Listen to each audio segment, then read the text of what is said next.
Yeah. Hopefully the audio's on now. Oh, okay. I have no idea what just happened. We got a report literally about 30 minutes ago that Tyreek Hill was potentially going to Miami or Kansas City. I'm sorry. Or New York. And now it's official. Tyreek Hill heading over to the Miami Dolphins. I would have bet any amount of money on the planet that Tyreek Hill would be a part of the Kansas City Chiefs this upcoming season. I mean, if you're looking at the timetable that this team has with Travis Kelce, 32 years old now, turning 33 this season, with obviously a crap ton of money going in the direction of Patrick Mahomes, I assumed after 4 AFC championships in a row that they're pushing in to win now. But this is the same offseason that we had the same assumptions with Davante Adams. And Davante Adams, right after Aaron Rodgers gets that massive deal, headed over to Las Vegas. So clearly the NFL is changing. I mean, let me pull up some tweets right now. Who all has changed teams? Wilson, obviously, started off the offseason. So you have a top 10 quarterback there. You have a top 5 quarterback with Deshaun Watson. And you have 2 of the top 3 wide receivers in the NFL. I mean, what receivers can you make an argument are more talented over the past 3 seasons than Tyreek Hill and Davante Adams? Of course, Cooper Kupp this past year. But let me pull up the exact trade details, talk about what this means for Tyreek Hill and his dynasty value, talk about what this means for Patrick Mahomes, for our guy, Juju Smith-Schuster, and for the odds that you actually end up getting a rookie wide receiver going over to Kansas City and where we would be drafting that player in rookie drafts. But what I need to ask from y'all is please go down there, drop a like on the live stream. If you have not done so already, fix your life, subscribe to the channel if you play Dynasty Fantasy Football. Leave a comment letting me know what you are thinking. And yeah, let's pull up Adam Schefter here. So Tyreek Hill will get a new contract, making him the NFL's newest, highest paid wide receiver 1 week after Davante Adams had set the mark. And Tyreek Hill has now agreed to a new contract with the Miami Dolphins. Okay, so the deal itself is the number 29 pick, the 50th pick, 2 fourths, and a 6th.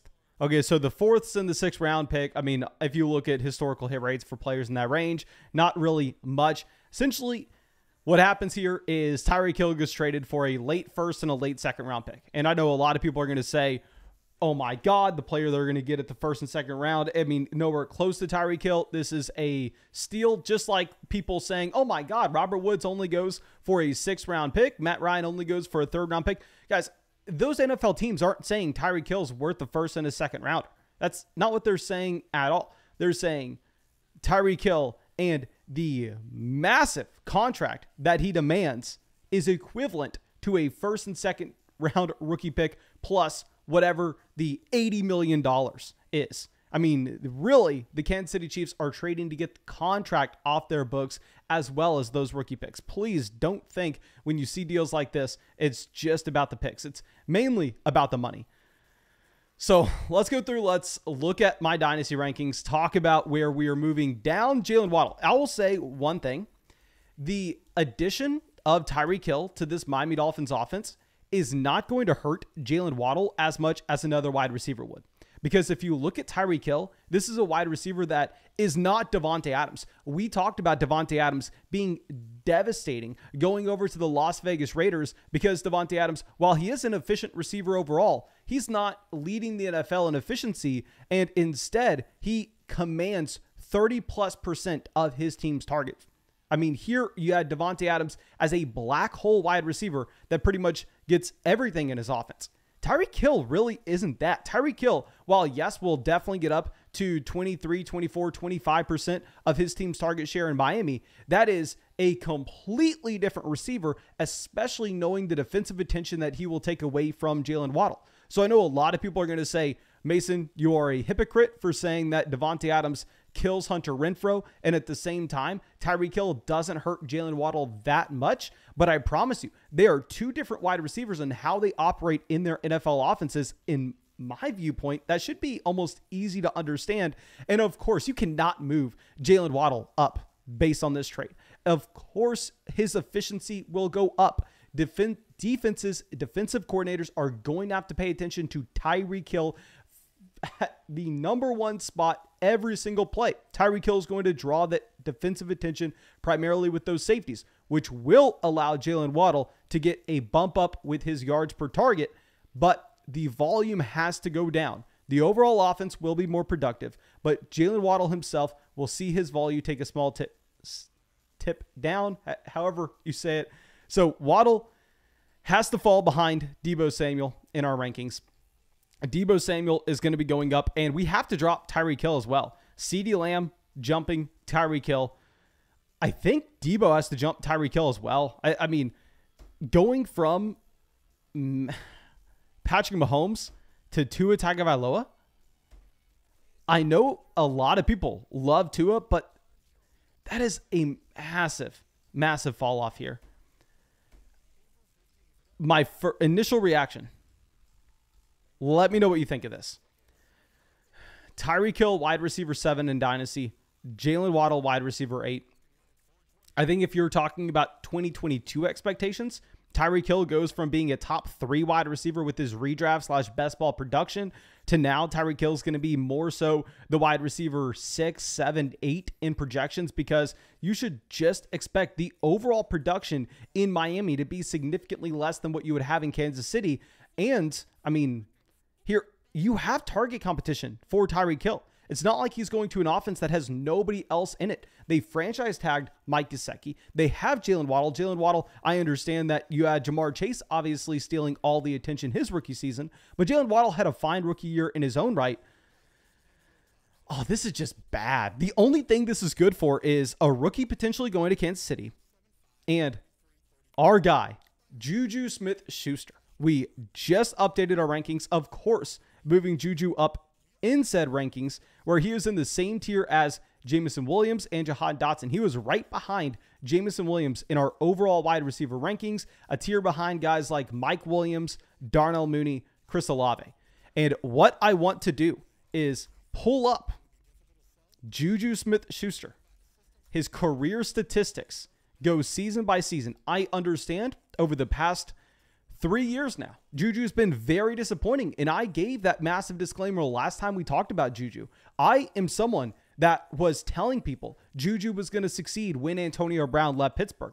I was the person drafting Juju Smith-Schuster in round 1 of Dynasty startup drafts after his 2018 season, when he started the year at 21 years old this year. He played the majority of the season in 2018 at 21 years old, so the same mark we just saw with Jamar Chase.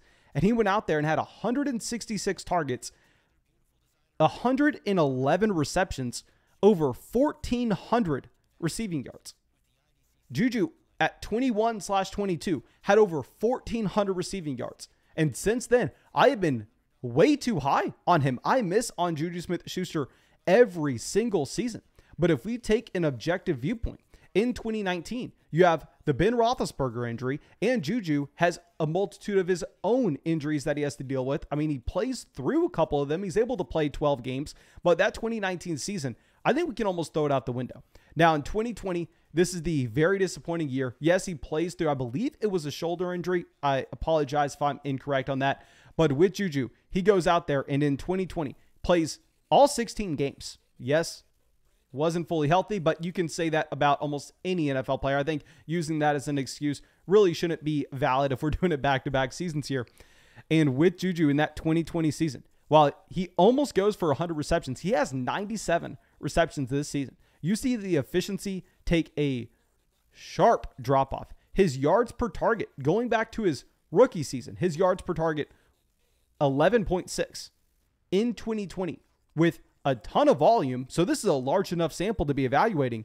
That yards per target mark falls down to 6.5, indicating that A, defenses are able to primarily look at Juju and you don't have Antonio Brown taking the primary focus away from them.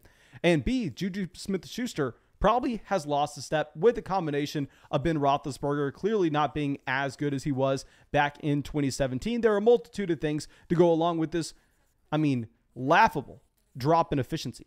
But we have seen a clear trend at this point with Juju Smith-Schuster's drop in his yards per target.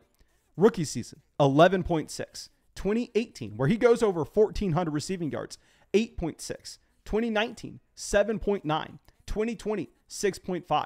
So a consistent drop, almost in a linear line, going straight down. And in 2021, I don't want to bring this, I don't want to act like this is that big of a deal, because he had 28 targets. He played 5 games. It's such a small sample that we're looking at in 2021 before his injury.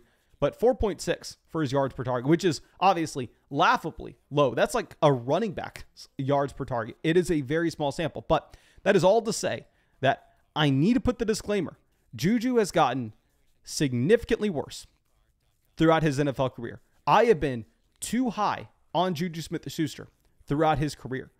But now that he is attached to Patrick Mahomes in historically over the past 5 seasons, the most prolific offense in the NFL since Patrick Mahomes has taken over, and you have Travis Kelce 32 turning 33, I think you have to be ecstatic about Juju Smith-Schuster.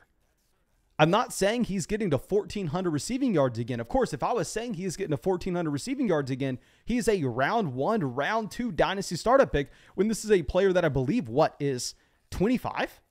Yeah, he's 25 currently.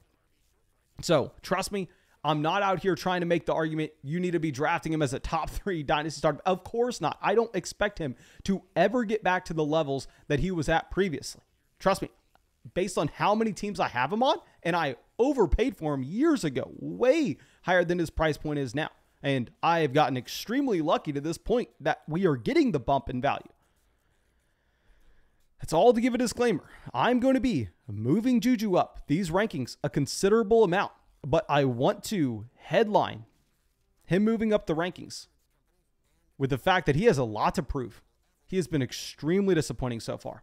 Now, I'm going to ask y'all a question, and I know a lot of people are going to be just flooding the chat saying Michael Pittman, Michael Pittman, Michael Pittman, Michael Pittman, and it's a little funny to me that Matt Ryan gets traded to Indianapolis. I didn't make a video on this just because we had so many updates, and Matt Ryan goes to Indianapolis, and I didn't necessarily think he was that much of an upgrade over Carson Wentz. Matt Ryan turning 37 this offseason. Matt Ryan, who essentially goes for a lower asking price than Carson Wentz with the NFL trade market.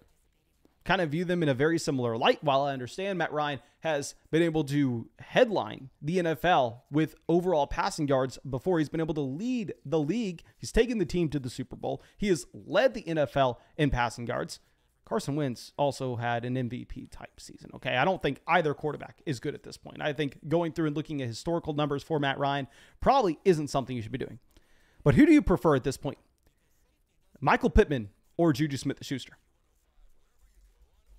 Funny, both USC wide receivers. I know Michael Pittman's been a very hot player as of late. Let me pull up how old he is. I believe he's turning 25. I know Michael Pittman stayed all 4 years at USC. He's a lot older than most people assume. Yeah, so Michael Pittman is turning 25 this season. So he's 1 year younger than Juju Smith-Schuster. Michael Pittman, of course, has not had a 1,400-yard season. He just cracked 1,000 yards this past year. With only 63 receiving yards per game because he played all 17 games.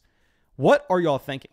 Yeah. Okay, so we have, pretty much the chat looks split between Michael Pittman and Juju Smith-Schuster. I think that's where our ranking of Juju's probably going to end up, around that range of Amon-Ra St. Brown, Michael Pittman, Mike Evans, Elijah Moore. Of course, Elijah Moore, doesn't get the addition of Tyreek Hill, saving his own dynasty value. But yeah, Juju, of course, I'm going to look at these rankings and be able to dive a little bit more in depth later on. But my initial reaction is Juju's going up to Michael Pittman. I think that, I know while a lot of people like Michael Pittman because he's the shiny new toy, he has never come close to having a season we have seen from Juju Smith-Schuster. His quarterback is not close to being the same talent. While Juju, yes, is dealing with competition for targets with Travis Kelce, Travis Kelce is going to be 33 this upcoming season. Not saying Travis Kelce all of a sudden is going to not be a factor in this offense. Of course he is going to be. But at the same time, the likelihood for injury has increased just slightly. And at the same time, if you see any regression whatsoever, we know that this offense is going to be productive. So I think we also saw someone sitting in the chat that you had Marquez Valdes-Scantling signing with Kansas City. Let me go through and double check to make sure this is correct. Okay, so no, I don't think MVS is signed just yet. Now, if Marquez Valdes-Scantling would sign to Kansas City, oh my God, that would be beautiful. I mean, that would be the perfect example of a wide receiver that is able to command safety attention and stretch the defense without actually going out there and commanding a decent amount of targets in his own right. Very similar to what we talked about with someone like Henry Ruggs, why he went so high in the 2019 draft. Not because he's ever going to be a great fantasy option, not because he's ever going to rack up receptions, yards, or really anything, but because he has that elite speed and they have to keep two safeties back. So if Marquez Valdes-Scantling was brought in to be a poor man's Tyreek Hill, I know they currently have Nicole Hardman on the roster. Obviously, Nicole Hardman, one of the most disappointing wide receivers in fantasy / the NFL landscape since he's been drafted in 2019. I think Marquez Valdes-Scantling would be a natural fit for Kansas City if they were able to bring him in. But as of now, we can't say that that's happened. So let's go over and let's look at what we could potentially be finding with the value of Tua Tagovailoa. And I will say, we've had a lot of people telling me, Mason, you got to have Josh Allen as your quarterback one in Dynasty, given the rushing upside we have seen from Josh Allen. And I have always had Mahomes as our quarterback one based on the larger sample we have seen of Patrick Mahomes being dominant at the very top of the NFL. But based on the loss of Tyreek Hill, I think we have to have Josh Allen as quarterback one, because with Tyreek Hill leaving this offense, I still want to project the Kansas City Chiefs to be one of the better offenses in the NFL. Of course, they're always going to be that when they have Andy Reid and Patrick Mahomes. Travis Kelce still an elite player as well. But the loss of Tyreek is not something we can just completely overlook. I am going to have Josh Allen as quarterback one now. And with Tua Tagovailoa, I've never been a massive Tua fan. I have him in the same tier as guys like Zach Wilson, Kirk Cousins, Matt Corral, Kenny Pickett, but he easily has to jump the rookies for me. I think that, this is exciting. I think he goes right up there behind Derek Carr. I think Derek Carr and Tua Tagovailoa are almost in their own tier at this point. Yeah, that's the update we're going to have. Let's go through. Tua is going to be our quarterback 19. He's going to be in the same tier as Derek Carr. We are going to have him directly behind the tier of Malik Willis. I guess, you know what? There's no reason for us to have Mac Jones this high. If we really sit down and think about it, if you look at the difference between Tua Tagovailoa and Mac Jones, definitely showed more his rookie season, but we don't necessarily know if the Patriots are ever going to skew to be pass happy with the Miami Dolphins. We can assume that this is a team that probably is going to be more efficient throwing the ball with Jaylen Waddle and Tyreek Hill compared to the New England Patriots, who currently have Jacoby Myers as their wide receiver one. So even if Mac Jones is a slightly better NFL quarterback, I don't necessarily think that we can have him here. So yeah, we're going to move Mac Jones down. I'm going to be moving him into the tier behind Derek Carr and Tua Tagovailoa. Let me know what y'all think about that move as well. But let's have Carr 17, Tua 18, Mac Jones 19. The tier above are going to be composed of Malik Willis, Jalen Hurts, and Justin Fields as a couple of those guys that have the elite rushing upside. And who else do we need to talk about here? Who else does this trade affect? I guess, of course, Nicole Hardman gets a bump. I don't want to get too excited about Nicole Hardman. He is a player that, was a 5-star prospect going to Georgia. He gets to Georgia as a defensive back, so you really never see the early career production out of that Bulldog offense. But what you do get with Nicole Hardman is obviously the Kansas City Chiefs trading up to take Nicole Hardman in the 2019 draft in the second round ahead of someone like Tyreek Hill, ahead of someone like DK Metcalf, ahead of someone like Terry McLaurin, which, of course, is interesting to look at. Jared says Tua has to be a top 12 quarterback. Now, Tua can't be a top 12 quarterback. Let's be realistic here.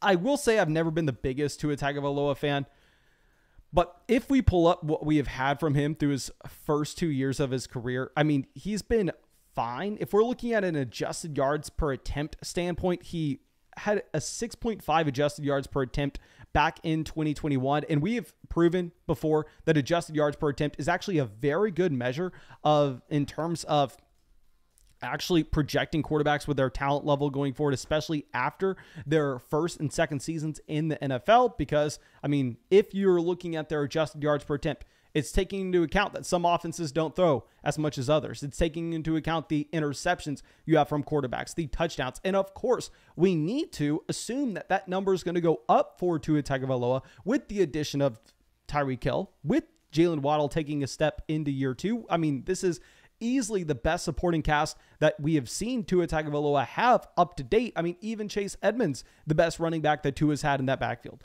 So we can say that, yes, you are going to get a step forward with Tua.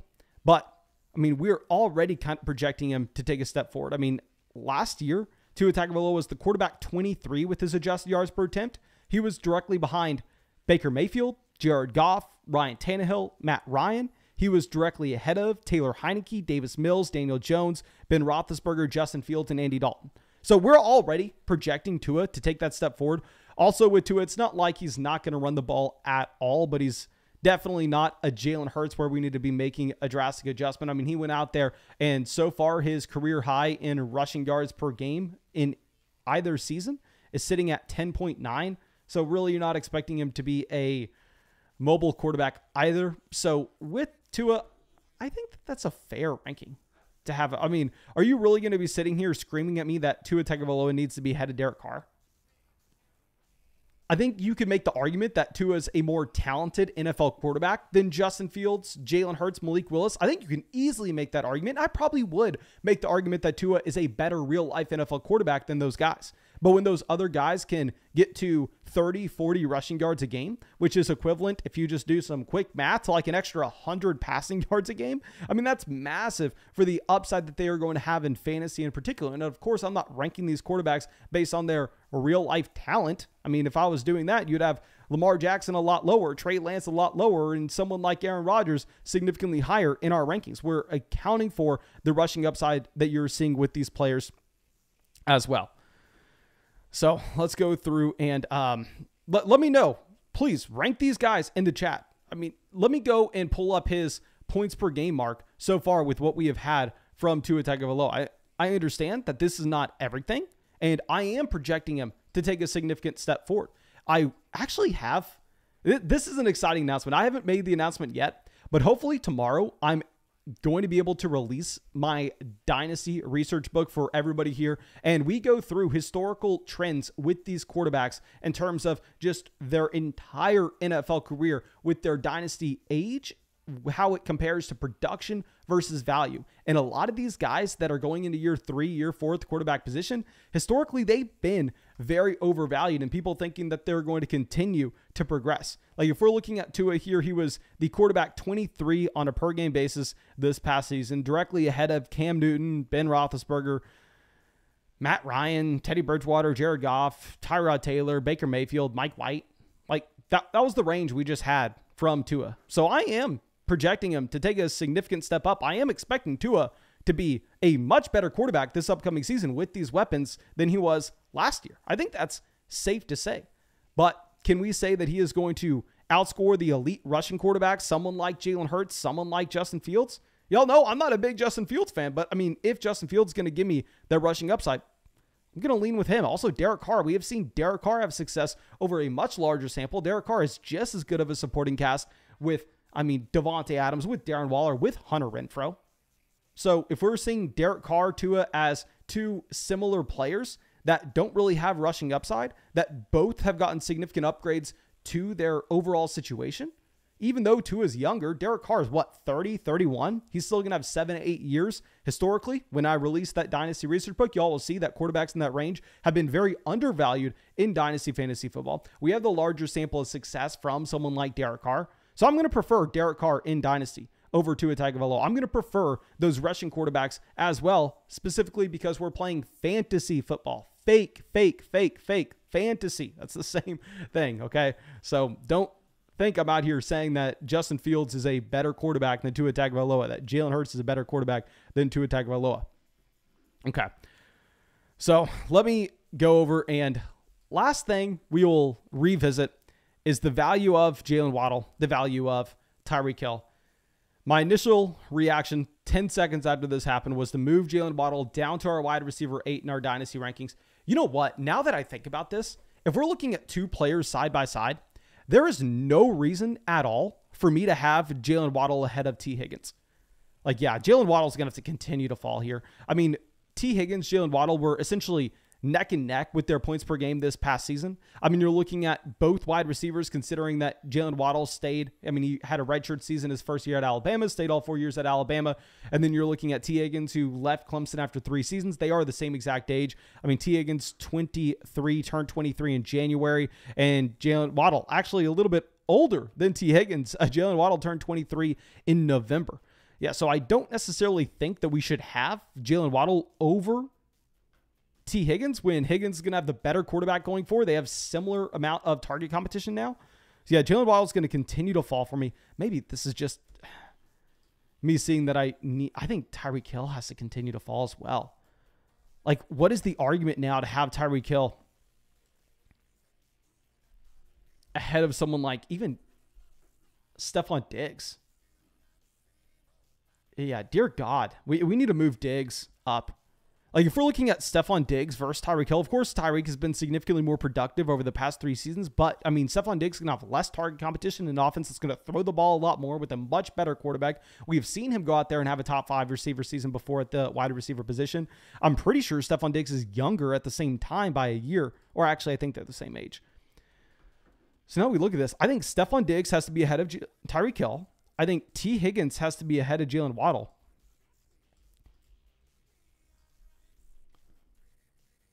It really comes down to what are you thinking of Davante Adams and Deontay Johnson.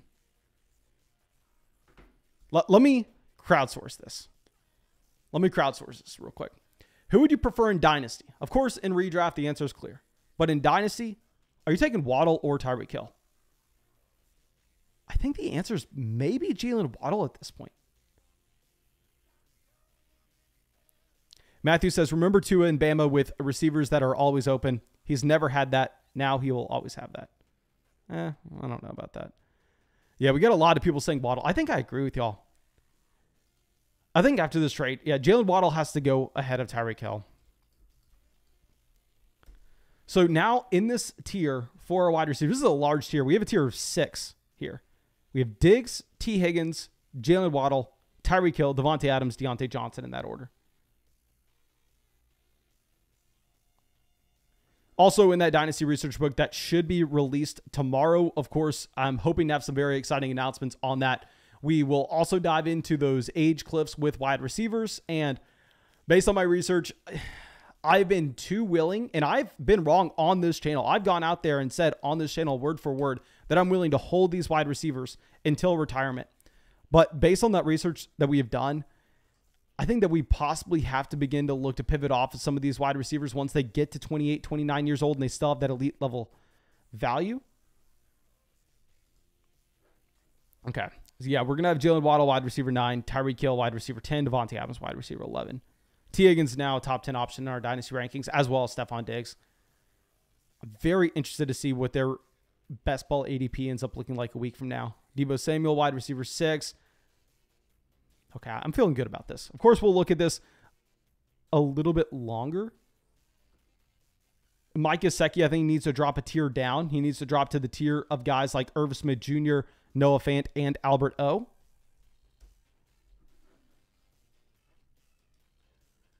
Now, what's going to be interesting is where are you taking the rookie wide receiver that lands in Kansas City?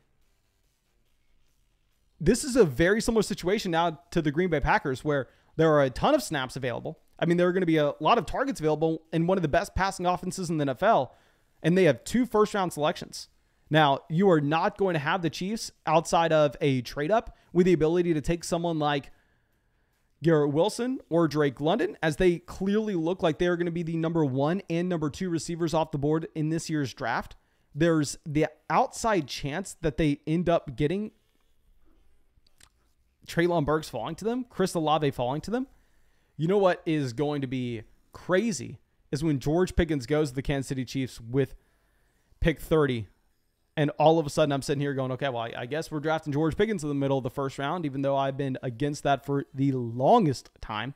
But yeah, the Chiefs now have pick 29 and pick 30. Oh, going to be really interesting. Hopefully you get Chris Olave falling there. But the issue is, if you look at the teams ahead of the Kansas City Chiefs that need a receiver, Green Bay has 2 picks. I mean, you have Buffalo with the 25th selection. You have Arizona at 23. You have Dallas at 24. You have New England at 21. You have Philadelphia at 19, 16, and 15. You have New Orleans at 18. You have Houston at 13. You have Washington at 11. You have New York at 10. You have Atlanta at 8. You have so many teams in this draft needing a wide receiver. There's an outside chance that Kansas City gets boxed out of the top 5 or so options in this draft, and they're taking George Pickens at pick 29. That's a real thing that we could end up seeing happen. Okay. But I think that's probably going to be it for the initial reaction. Of course, I'm going to sit here and work on these rankings for a decent amount of time. Maybe how about this? There are 500 people in this live stream right now, over 500. And there are 223 likes. If we get this live stream to 400 likes, I will make my rankings free for another week with these updated changes. Of course, you can find our rankings over there on Locals. I will send the link in the chat. And if this live stream gets 400 likes right now, I will make these rankings free yet again. As of now, there's a bunch of free stuff over there on Locals, but the rankings themselves are behind a paywall. Okay. Mike says, imagine Kansas City takes Breece Hall. There's no way that you have Kansas City taking Breece Hall. I'd be very, very surprised on that. Stan says, Kansas is going for Tyler Lockett. Ooh, that would be exciting. I mean, looking at Tyler Lockett, how he's able to draw targets deep downfield, Juju Smith-Schuster operating closer to the line of scrimmage, Travis Kelce over the middle of the field. I think that would be a perfect fit. But yeah, I think that's going to be it for this live stream. Of course, thank you all so much for being a part of the flock, supporting the channel. It was a 32-minute live. What the hell did we talk about for 32 minutes? But yeah, thank you all again.